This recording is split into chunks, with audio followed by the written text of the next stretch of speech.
What is up, everybody? Welcome back to the framework. Today, I have a very special guest, a fellow competitor and friend of mine, Todd. What's going on, man? Not much, man. Hi, everybody. Thanks, Ryan, for having me on your show. Of course, man. I appreciate you stopping by. You want to introduce yourself a little bit, talk a little bit about your, training background, what you do for a living, kind of give your credibility. Sure. So everybody, my name's Todd Lyons. I've been in the fitness industry for going on 11 years now, right around there. I'm a certified personal trainer, and I'm a certified strength and conditioning coach, and I possess an exercise science degree.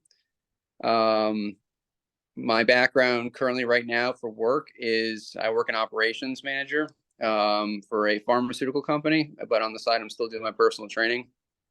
I used to train full time uh, people, athletes, you name it. I probably have helped or fixed someone or work with someone in some way, shape, or form across all spectrums and everything. And yeah, if I can't answer it, there's not many others I don't think that can answer it. So that's a I little bit think about that's me. I think that's it's pretty interesting because people look at you and immediately assume like, oh, here's this 25, 26-year-old guy fresh out of college, but you're in your mid 40s. Yes, yes, and Yes. I'm proof to people that, well, one, genetics, my grandparents, my great Yeah. grandparents, but two, it's also a lifestyle you live. That's why I practice fitness to people and make sure it's a part of their lives because it can make you feel younger. You have a chronological age and you have a biological age, and your chronological age is what you actually are, but your biological age is the age of your cells and everything else in your body. So with fitness and proper diet and nutrition, you can make yourself be a lot younger than what you are. Or if you go the reverse and decide no fitness, I'm going to eat junk and I'm just going to do whatever to my body, you'll probably be biologically older than what you should be. Yeah, 100%. I try to tell people all the time, like the older you get, you don't have to train like we do. You don't have to train to be a bodybuilder or a power lifter. You don't have to walk into a CrossFit gym and start doing muscle ups. Like the older you get, the more important that health and fitness and that kind of structured lifestyle plays a role. So, Definitely. I mean, obviously, our relationship is kind of boils down to bodybuilding and competing. So, how long have you competed? When was your first show? When was your last show? I know the obvious answer to that, Yeah. but and then talk about a little bit of the in between. So to date, I've done 6 official shows. My first one was back when I prepped with you, which would have been, let's see, where are we, 2023 now? So it was It's at 2020, 21. 21 AC for the OCB. For those that don't know, OCB is the Organization for Competitive Bodybuilders, or bodybuilding, excuse me. They're one of the more prominent ones in the industry for natural bodybuilding. I met Ryan there through our coach at the time, Pat Greco, over at Exile Fitness, and that was my first show, and I kind of got hooked. A lot of people, from what I heard, when you do a show, it's kind of like getting a tattoo. You get one, you might be like, okay, I'm done, or you get the bug, and it's like I'm gonna keep going and going. Ryan, like myself, I got the bug, so. Now you competed. So your first show was AC. Mhm. What categories did you compete in? So for OCB, I just did novice, and I did over 40, masters over 40 for bodybuilding category. Now, how many OCB shows did you do before you kind of tested the waters in the NPC? That was my warm up. Okay. So right after that, I got thrown into the deep end and went right into that. I did I did one more OCB show that year, and then I did 2 NPC shows after that. And it was like a whole other world being with the NPC compared to Yeah, the OCB. I mean, it's just from an organization standpoint, how it's run, the morning show to the night show, the competitors. I mean, that's what's really important at the end of the day, right? Like who you're standing next to on that stage. Right. And I'm not saying that people aren't, chasing certain goals with the OCB, but I mean, almost everybody that steps on an NPC show, their ultimate goal is nationals and pro status, where you don't really see that a lot, at least in my experiences. I don't want to speak for you, Mm-hmm. but with the OCB, it's a lot more like I've never done this before. I mean, just for example, a lot of these debut classes, which for those who don't know is like somebody who's never stepped on a stage before, they're oftentimes there's more competitors there than there are in open bodybuilding, Hmm. or even in the classic physique division. You see these debut classes have 10 to 15 guys. And then in your most recent show, I mean, what'd you see? 8 open bodybuilders, maybe Right. 8. Um, so, how did you feel like, so you dive into this NPC show, you place how you place, maybe good, maybe not, it's all, self-determined. And then what made you decide like, okay, OCB is definitely the route I need to go as far as the future, competitor versus, maybe doing all those additional things that are necessary to succeed in the NPC? Well, being backstage was definitely eye opening. Oh yeah. Categories that I felt more comfortable with uh, prior to the NPC show and post NPC show when I did OCB shows in between all that.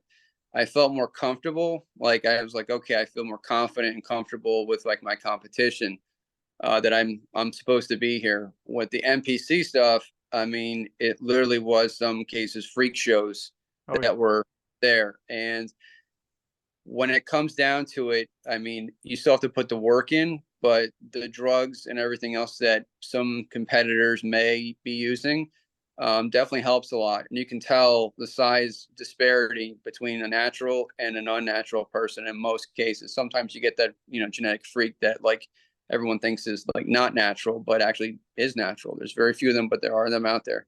So that was like the big thing was I was like, okay, I don't think unless, to go to, unless you go down that route, that I'm really going to be able to hang with these guys here in the NPC and whatever. Nothing on them, nothing bad or anything like that. Hey, if that's the route you want to go, that's the route you want to go. But for me, that was something I decided I just really didn't want to do. I didn't want to, put stuff into me that I didn't feel comfortable using or whatever, alter my body in any way, shape, or form that might pay off in the short term for a trophy, but I could be setting myself up for genetic problems down the road that a lot of people don't realize can happen to your 100%. body 20 years from now.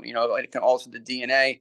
People are like, oh, I'm getting my blood work done, but you don't see the damage it's doing actually into your heart, to where years down the road you could actually have a low refraction rate from all the abuse of steroids to it, and end up having to have heart procedures done or a pacemaker or God forbid a heart transplant or something like that in some cases. So Yeah, yeah. I mean, full transparency for the both of us, because you and I have talked about this, and for anybody listening, Todd and myself are neither for nor against. I mean, we Right. would never come on or put somebody down for using or not using. We respect it, but I think it's because we respect the sport. So everybody has, as you said, everybody has their short and long term goals. Right. We know people who are on, we know people who are off. So Right. obviously, kind of to roll with that point, you know, we realize like, hey, being on an OCB stage, our confidence is higher. That it's a bit more of a level playing field. I mean, obviously that, but listen, natural bodybuilding ultimately boils down to your genetics. Can you Right. genetically hang with these guys? And Right. kind of to quote myself, something that I had said to you a number of times in our conversations with my last prep was, I just want to be able to get up there and look like I belong. And I think you and I, even from my first OCB show was 2020, even from the time that we stepped on an OCB stage for the first time until we had just competed together in March, was okay. We definitely can hang with these fucking guys. Like we Right. can stand up there, and regardless of the trophy at the end of the day, like we're happy to be there. We can hang with the best. Stage presence plays a huge role. Confidence plays a huge role, and I think we definitely shown credibility on the stage. I mean, we can talk about OCB shows now because we kind of been there, done that. We can kind of talk about some of the criteria that we feel, being in an NPC show or being in another organization that maybe we don't meet, we don't check all those boxes, but Mm-hmm. we definitely did for OCB. So you've, now competing, I guess it's like exactly 2 years, right?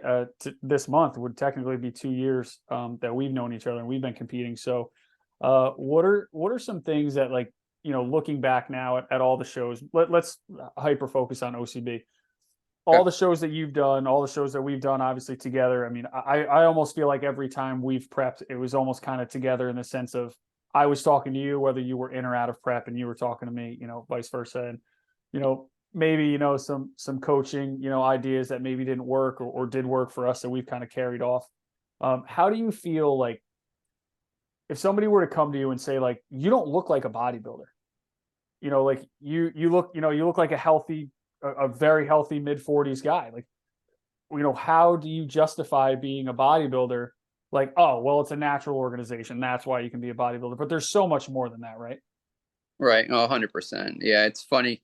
I get that too with weightlifting and stuff. People look at me and they're like, I don't know how you lift that kind of weight or whatever. Like, you're not exactly this big hulking thing or whatever and stuff. Like, don't get me wrong, you're in good shape. And I hear comments like that all the time and everything. And when it comes down to it, I tell people that what their image of a bodybuilder is what they see in the magazines, what they see online, what they see, pumping iron. That kind of size is what people usually determine as a bodybuilder. And to me, a bodybuilder is someone who actually competes, but makes their body go from one shape to another shape in the best way possible based on their genetics and their abilities. That's what truly defines a bodybuilder to me. Some people, again, use a little help to get to these sizes. That's what people see. So, when they say bodybuilder, that's the first thing I think of is just these hulking, humongous 295-pound people. In a lot of cases, it's us having to kind of correct them and be like, that's Yeah. one there's a lot of us that are a lot different than that. And that's not the only exception. Kind of like martial arts, there's different ways to do certain things or whatever. There's some ways to do one, and there's other ways to do another, but there's much more advanced stuff in between it all. And I think we're somewhere in between all this stuff. And yeah, it's funny. I've heard that a lot. I'm sure you've gotten a lot Oh, yeah. yourself too. Like, you're a bodybuilder. What are you talking Yeah. about? Like I'll hear quite often is, you know, you're standing in a gym, right? You're standing on a gym floor, and I'm walking around at 185, 190 pounds. And then the guy next to me is 210, Mhm. 220. But the way that I am lifting weights and the way that this guy is lifting weights are polar opposite ends of the spectrum. I mean, everything that I do, and I know you can say the same. When you're in the gym, everything has a purpose. And I actually recently just did a video that kind of harped on this too. Is like every rep has a purpose. Every set, every piece of equipment that I use, like whereas like a lot of these bigger guys in the gym, like they might be flinging weight or it's got to be, I have to deadlift 3 times a week and like stuff like that. Like, but Mhm. you're seeing a lot more people go to these guys who are 210, 220, 230, solely because of the size, Right. and it's almost like I want to pick that guy's brain. Well, it's like just because I'm, just shy of 200 pounds doesn't make me any less qualified to be doing what I'm doing. Do you ever feel like as a personal trainer, especially, I mean, personal trainers, it's like you have to be chosen.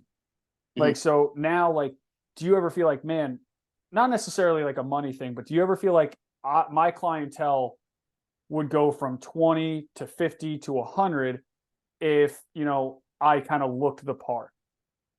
Yeah, I have this example that I used to give to people, and it's kind of one of the reasons why I wanted to get into bodybuilding and everything a few years ago, was that I kind of gave you like my spiel of like my certifications and Yeah. my degree getting, and I always had this example that if I took all that and I put my papers on a piece of on a table, and I had my twin sit next to me, and my twin is this gigantic monster person, and I said to people, who would you rather train with? Look at my credentials and stuff, and look at his credentials. He doesn't have anything, but if he's got these trophies there and he looks the way he does, 9 times out of 10 people are going to ask him just for that reason.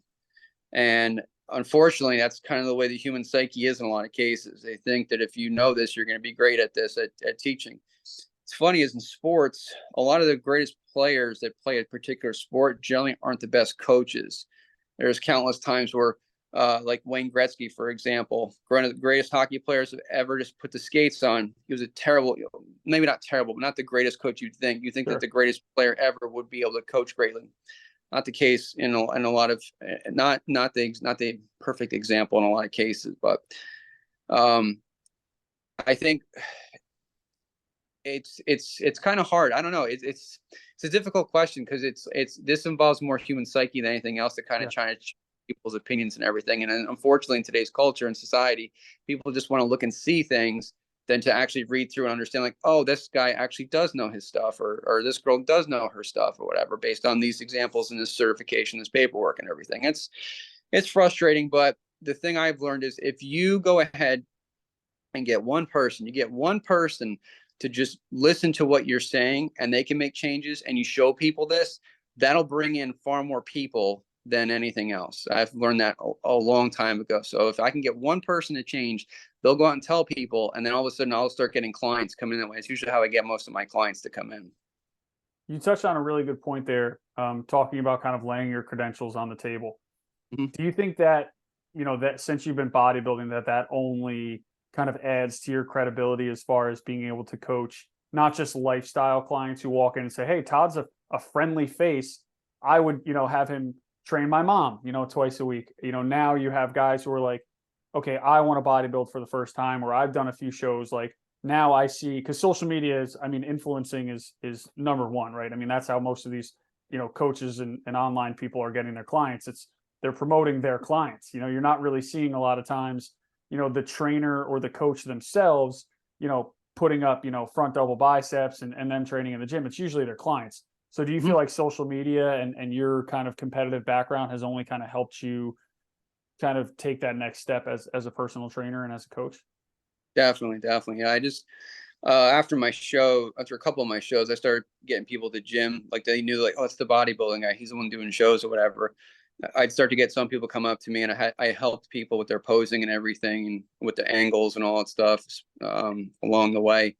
I got one guy right now I'm working with that actually we're training to do his first ever show, just because of the shows I've been doing and everything. So it definitely does. It definitely gives greater reinforcement to my theory that the papers versus the medals and the statues and the way you look is much more important. If you have both worlds, that's fantastic. But yeah, I think social media. Go ahead. I'm sorry, Todd. No, go ahead. Yeah, I was social going to media. say like, about, kind of piggybacking off the social media thing and people saying like, oh, that's the bodybuilder. I know that guy. I was listening to another podcast, and this young lady had said like, I hired 3 different coaches, all from social media, because they posted the most flattering stuff about their clients, this person, that person. She's like, and little did I know, like this girl had done 20 shows and she was like on the verge of making her pro card, and this guy was on drugs, and this person had been training for 15 years. She's like, meanwhile, this was my first show. I hired this coach. He really didn't know what to do with me. I know that you've kind of coached yourself pretty much through the off season. And what would you say the last year? Like how long have you been coaching yourself? So I officially decided to start coaching myself last year? Yeah, last year, right around January, February was when I started on my own path to just train myself. It's funny you said it, because I actually have a client that reached out to me from, I don't know, about 4 years ago, and she hired a social media influencer person to do her workouts, and she reached out to me. She said, in all my 12 years of going to the gyms, you're the only trainer I've had to give me results. She's like, I'm training with this new person now. It seems like it's cookie cutter based, the workouts. The diet is all keto based. I hate keto, and it's not really custom made for me and everything. I said, well, that's the problem with a lot of social media people. Some of them are so busy, they're not going to give you much attention. And her check-ins, which was funny, instead of doing one-on-one check-ins that you'd have, they would do group check-ins.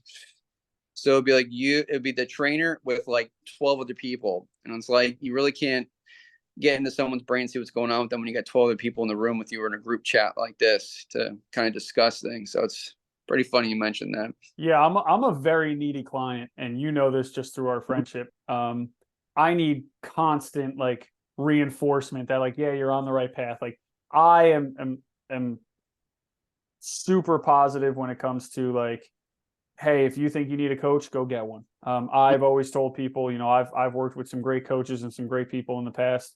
And I always say, whether it's off season, whether you're in prep, use a coach.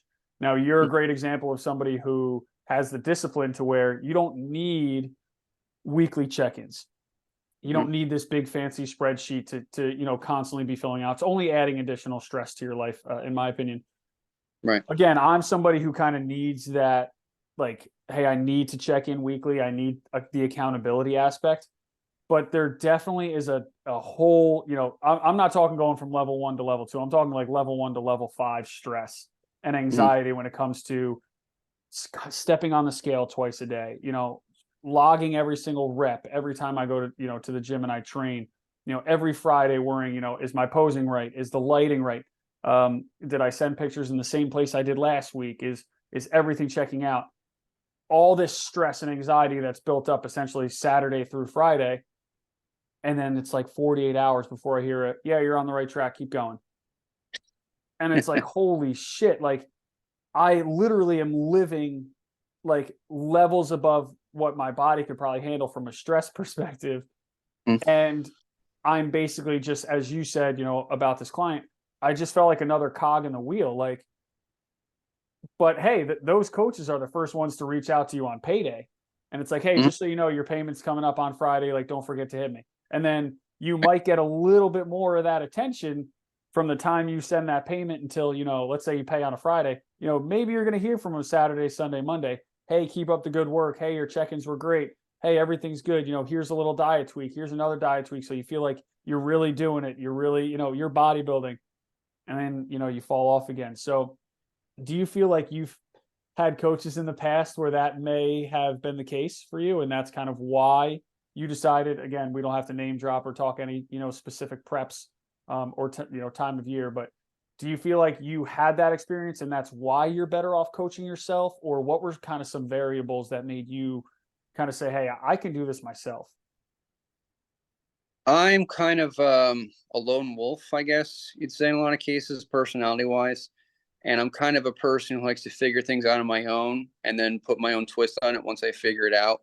I'm a believer that um, when it comes to science, there's not always one way to do things. There's also multiple ways to get to the same result. Like to get to the top of Mount Everest, everyone doesn't have to go the same trail to get there. You can go different routes to get to the top.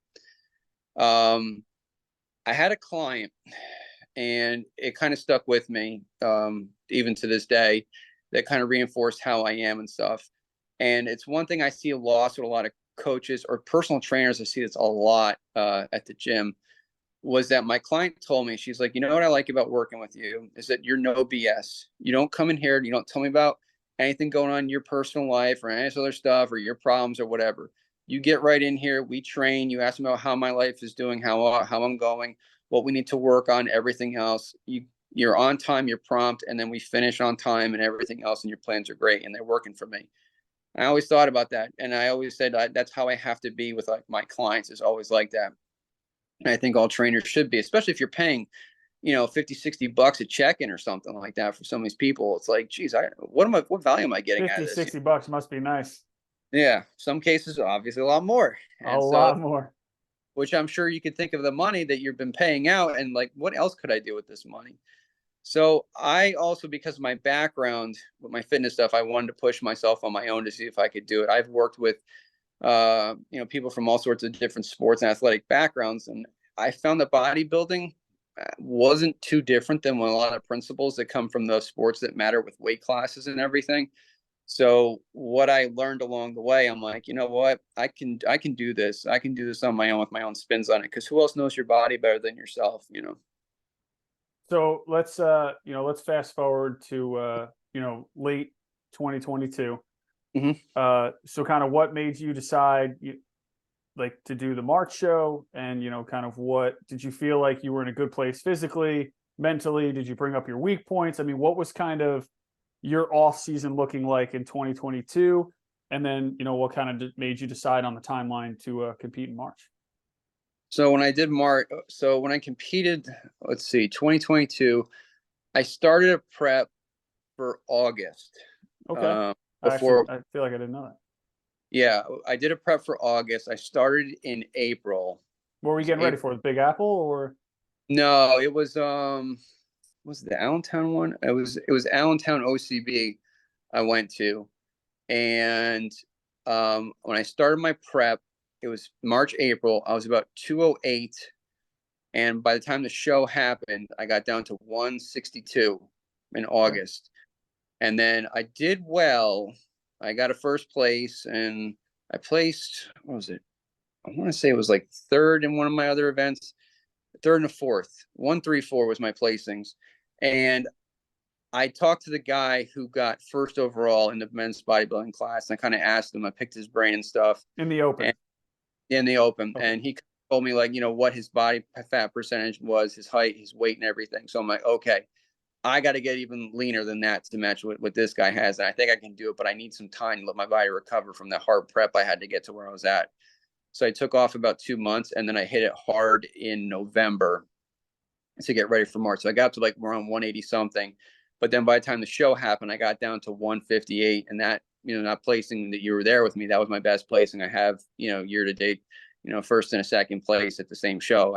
That was my best placing by far. And my best look, I think I brought to the stage. So You and I yeah. have very similar body types in the sense of it's very easy, and I mean, correct me if I'm wrong. Like the first 3 or 4 weeks of a prep, I feel like I drop 10 pounds, like no problem. Like the water comes off, the food starts working, my training gets better, and like it's not like I have a sloppy off season. I mean, my off season is what it's supposed to be, as far as bringing up weak points. But Right. like, so we kind of hit it around the same time. Something that we discussed, like, oh, I want to compete early 2023. You kind of said the same thing. It just kind of worked out perfectly. So I was like, oh, great. Somebody to kind of bounce ideas off and pick his brain, when need be. Right. And I feel like from middle of November to like late December, we were like, holy shit, like, hey, everything's working for both of us. Like, let's just keep, we're going to keep riding this out. At what point did you at all think like, maybe I'm behind, maybe I'm ahead? Like, that's where I feel like a coach really comes into play. Like, did you feel at any prep like I'm kind of behind, maybe I'm ahead, maybe there's another show I should jump into earlier? Like, like from just kind of working by yourself, did you have anybody aside from me, and maybe some close friends to say like, hey, where am I at really? Like, how am I assessing myself?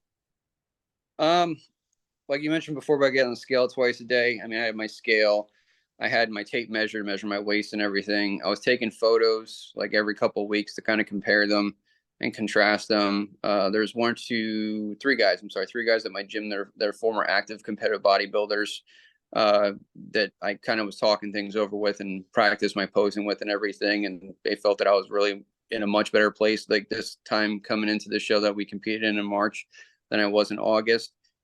And so just kind of like hearing that little bit of feedback here and there and stuff and kind of learning a lot of things. I'm like, okay, I'm on the right track. I mean, going from April to August, that was a tough one. It was a little more stressful than this one because I was constantly watching to make sure the numbers were still dropping and the waist was getting leaned out and everything. But this one, though, was a little bit easier because I was ahead of the game. So I was able to play with my numbers a little bit more. So it wasn't as dramatic as having to be like, oh my God, I can't have cheat meals. I can't have this. I can't have that. I got to be as diligent. This one was a lot easier. I think that helped me too because it wasn't as stressful this go around from November to March. And so, the March show comes, I think we both had a really, to your point, it was the best placing to date. So we both had a great day. Yep. Venue, maybe not the ideal venue. Lighting was, not ideal. Right. Your tan looked good. Everything kind of worked, top to bottom. Coming out of that show, like what's next? Did you see your weak? Now, for me, I'm able to assess again, my weak points. What did I need to bring up? Of course, from a bodybuilding perspective, we feel like everything was off. We can be better all over the place. Looking at your physique the day of the show and looking back at those photos, like what's next? What's the off season look like? When's the next show? What are your weak points? What are your strengths you can build on? I mean, just give me all of it. So I usually try to take a mental break after that. That's one of the downsides of bodybuilding, cons, I guess you'd call it, to bodybuilding. So you're always worried about that stuff. You're always worried about your body. You're always worried about your weight. You're 100%. worried about that. And it gets to a point where it's like, is this fun? So I force myself after shows to kind of like take a break to reassess because it's very stressful getting to that point and then going from there.